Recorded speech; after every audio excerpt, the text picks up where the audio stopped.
Recientemente encontré este artículo de Europa Press que compartí en el grupo Secuestro Legal en Facebook. El número de menores tutelados en España supera por primera vez los 50.000. Y esto fue lo primero que pensé, que las cifras oficiales suelen ser incompletas y se dan con retraso. Y que de todas formas, más de 50.000 niños tutelados es una barbaridad que debería hacer reflexionar a cualquiera. Bien, vamos a ver en primer lugar si estas cifras son incompletas y se dan con retraso.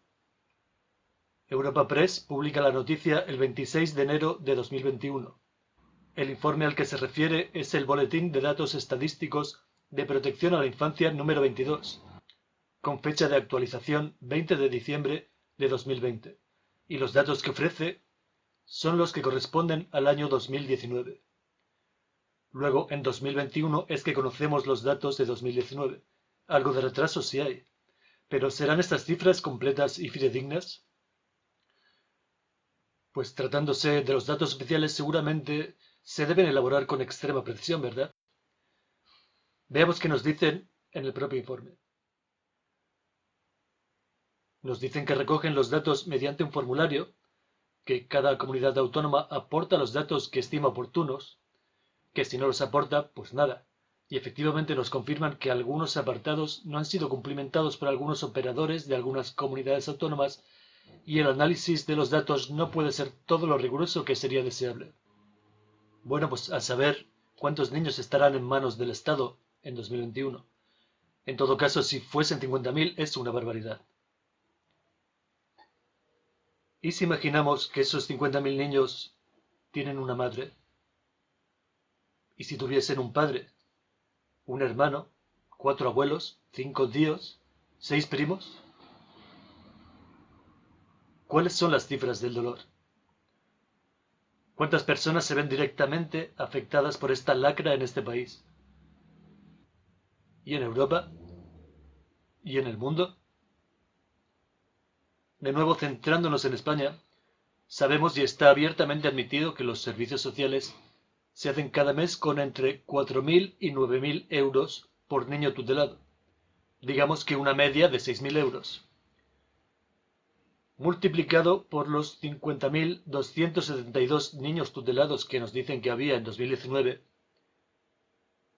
son 301.632.000 euros todos los meses. Por 12 meses son 3.619 millones con 584.000 euros que los servicios sociales reciben en un año por su tan noble labor. Pero ni un céntimo si no se llevan a los niños. Desde luego, un gran incentivo para el secuestro legal e institucionalizado.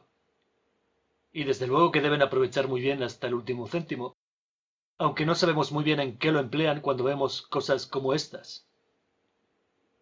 O estas. Y es un clásico que los progenitores compren ropa de calidad para sus hijos cuando están en los centros y que ésta desaparezca o la acaben vistiendo los hijos de los educadores. Por cierto que en el artículo de Europa Press, en el que lo primero que vemos es esto, bajo el epígrafe igualdad, y me pregunto qué tiene que ver esto con la igualdad. ¿Y por qué no pondrían algo más apropiado como escándalo intolerable o alarma social? O incluso que se limiten a escribir sociedad o no pongan nada. Pero igualdad, sí, libertad y fraternidad, no te jode. Pero esto es lo que hacen para que todos piensen que todo va bien. Después de todo, el Estado está para protegernos y los servicios sociales cuidan de nosotros. Como el encabezado del texto, que hace referencia al crecimiento de la acogida a menores inmigrantes, como si el artículo fuese acerca de eso cuando no es así. Además, acogida suena también muy agradable y rima con la igualdad. Además, los que no tienen ni idea sobre este tema asocian niños tutelados con eso de los menas. Y cuanto más lejos les parezca que está de ellos, mejor. Ya sea que te parece todo muy bonito, lo de la acogida y tal, o que es algo que solo tiene que ver con menores inmigrantes y te pilla de lejos, el efecto es el mismo. Pues como decía, el artículo se hace eco de un comunicado de aldeas infantiles, que destaca cómo la modalidad de acogimiento que más crece es la residencial, en contra de la propia ley que dice que debe primar el acogimiento familiar y, si es posible, con personas que tengan un vínculo familiar con el niño. Y lo que reclama el presidente de Aldeas Infantiles es mayor inversión en prevención para apoyar a las familias vulnerables. Mientras nos dice además que 300.000 niños, es decir, 1 de cada 25, está en riesgo de ser declarado en desamparo en este país. 1 de cada 25 niños está potencialmente en el punto de mira de los servicios antisociales. Dejad reposar ese dato por un minuto. Y continúa, es necesario adoptar medidas que nos permitan llegar a tiempo y evitar que las situaciones de riesgo deriven en desamparo. ¿Qué te parece la medida de no secuestrar a los niños por la cara?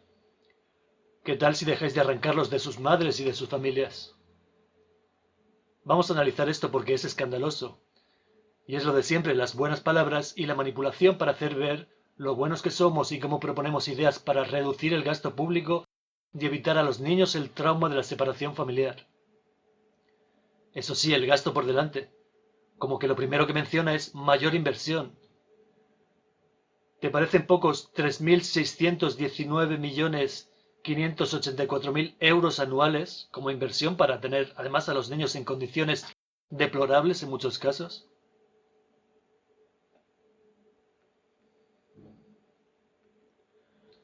Y luego, ¿cuáles son esas familias vulnerables a las que dices que hay que apoyar?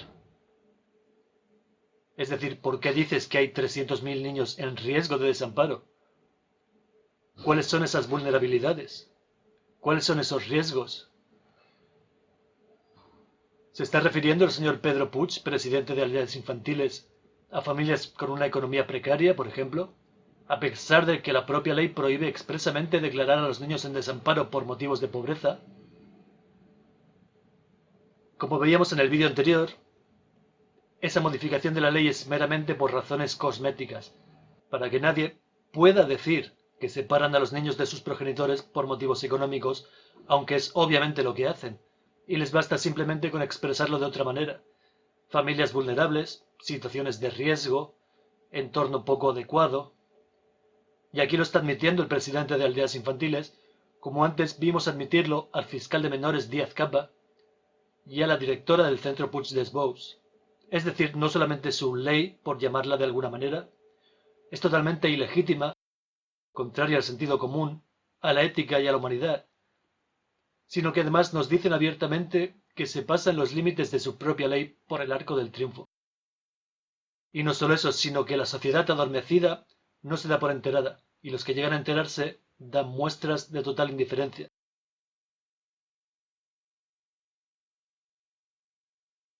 Quizá les convendría no ser tan indiferentes con este tema, si no ya por empatía o por pura decencia ética, porque quizá no lleguen a tanto, al menos por el propio interés y un básico instinto de supervivencia.